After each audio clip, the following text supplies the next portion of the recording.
Et salut à tous et bienvenue sur Maxi Fourmi. Alors aujourd'hui on va comparer un petit peu la taille de toutes mes espèces.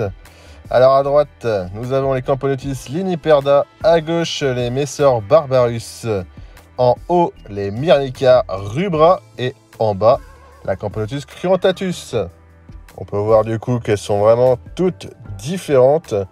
En termes de taille, évidemment la liniperda elle déglingue le game évidemment. Avec ses 2 cm, voilà, il n'y a pas photo. La Cruentatus se défend bien quand même, avec quelques 1 ou 2 mm de moins. Mais bon, la Liniperda, là, elle est quand même bien aidée avec son gastre bien dilaté. Alors que la Cruentatus n'a pas encore été nourrie, je rappelle. La Messor, elle fait pas si petite que ça non plus. Elle doit faire dans les 14 mm, quelque chose comme ça. La Cruentatus... dans les 16-17, quelque chose comme ça. Et la Liniperda, voilà, 2 cm. Et puis les toutes petites Myrmica rubra, entre 7 et 9 mm.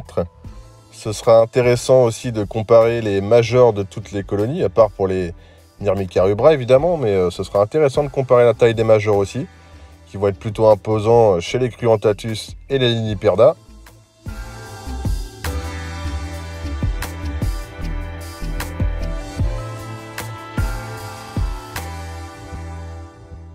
Mais en tout cas, si vous voulez du gros, voilà, faut taper dans de la campo, sinon, les Messor, elles sont pas petites non plus, mais bon, c'est pas non plus la folie pour l'instant. En termes de coloration, voilà, vous pouvez voir la Cruentatus. Moi, je suis fan, le côté noir mat et bronze comme ça, je trouve ça superbe. Les Messor, ça reste vraiment très très subtil, faut vraiment le voir à la lumière. Et puis bon, les Myrmica, évidemment, à niveau coloration, on est servi.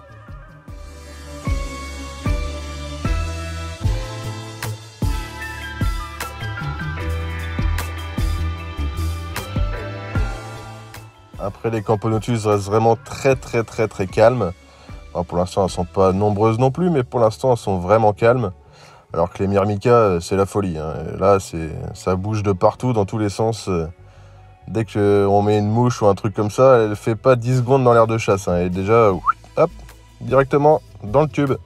Donc voilà, pour en revenir à la taille des fourmis. Si vous voulez voir tout à l'œil nu, je vous conseille les Camponotus, évidemment. Sinon, pour les Messor ou les Myrmica, vous serez obligé d'utiliser une loupe ou un téléphone qui zoome bien, parce que là, ce sera quand même beaucoup plus agréable à regarder. Donc voilà, c'est la fin de cette vidéo. J'espère qu'elle vous aura permis de faire votre choix si vous êtes en pleine réflexion concernant le choix de l'une ou de l'autre. Et n'oubliez pas de vous abonner pour suivre l'évolution de toutes ces belles colonies. Et moi, je vous dis à la prochaine. Kenavo!